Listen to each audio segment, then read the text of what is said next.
Assalamualaikum warahmatullahi wabarakatuh. Salam dan bahagia Bapak Ibu guru penggerak.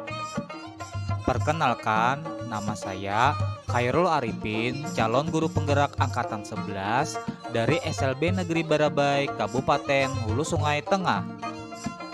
Video ini adalah koneksi antar materi modul 2.1 pembelajaran berdiferensiasi.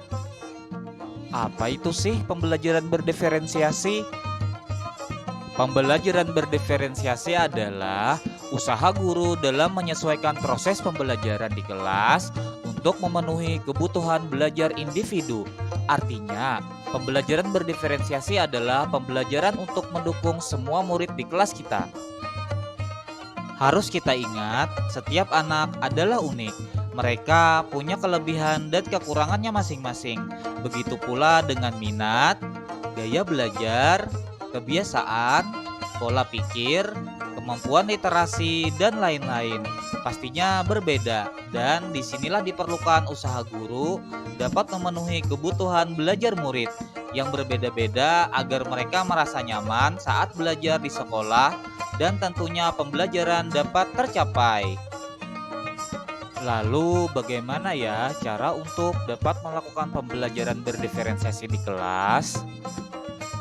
Agar dapat melakukan pembelajaran berdiferensiasi, guru harus memahami tujuan pembelajaran, mengetahui dan merespon kebutuhan belajar murid, menciptakan lingkungan belajar yang mendorong murid untuk belajar, melakukan manajemen kelas yang efektif, dan melakukan penilaian berkelanjutan.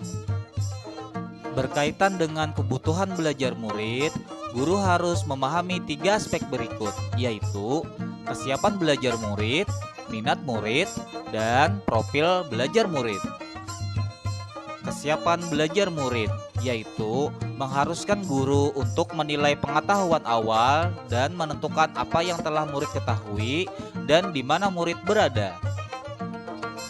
Minat murid. Minat setiap anak pastinya berbeda-beda. Minat adalah salah satu motivator penting bagi murid untuk terlibat aktif dalam proses pembelajaran. Profil belajar murid.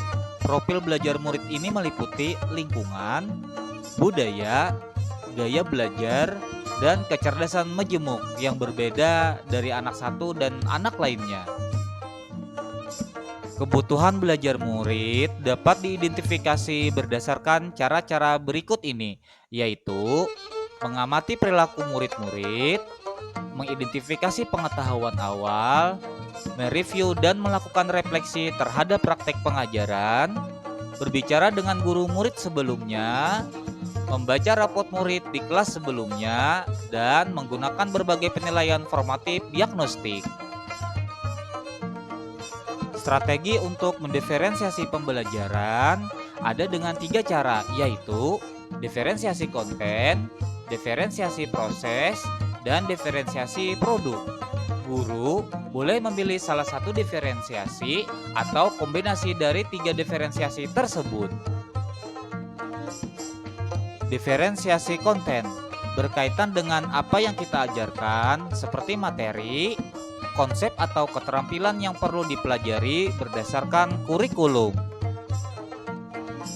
Mendiferensiasi konten bisa dilakukan dengan membedakan pengorganisasian atau format penyampaian, bukan mengubah atau menurunkan standar kurikulum. Diferensiasi proses, kegiatan yang memungkinkan murid berlatih dan memahami atau memaknai konten dengan cara membedakan proses yang harus dijalani oleh murid.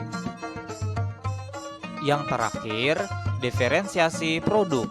Bukti yang menunjukkan apa yang murid telah pahami dengan cara membedakan atau memodifikasi produk sebagai hasil belajar murid, hasil latihan, penerapan, dan pengembangan apa yang telah dipelajari. Adakah keterkaitan antara modul pembelajaran berdiferensiasi dengan modul-modul yang lain? Tentu saja ada. Untuk dapat melakukan pembelajaran berdiferensiasi, maka guru harus berusaha memenuhi kebutuhan belajar anak sesuai dengan kodrat alam dan kodrat zaman. berdasarkan filosofi Ki Hajar Dewantara. Dalam melakukan pembelajaran berdiferensiasi, seorang guru penggerak harus berpihak pada murid, reflektif, mandiri, kolaboratif, dan inovatif untuk menciptakan pembelajaran-pembelajaran berdiferensiasi agar dapat memenuhi kebutuhan murid. Dengan demikian, seorang guru penggerak dapat mewujudkan kepemimpinan murid dengan menuntut murid merdeka belajar. Hal ini sesuai dengan nilai dan peran guru penggerak. Pembelajaran berdiferensiasi dapat menjadi salah satu strategi untuk mewujudkan visi guru penggerak yang berpihak pada murid.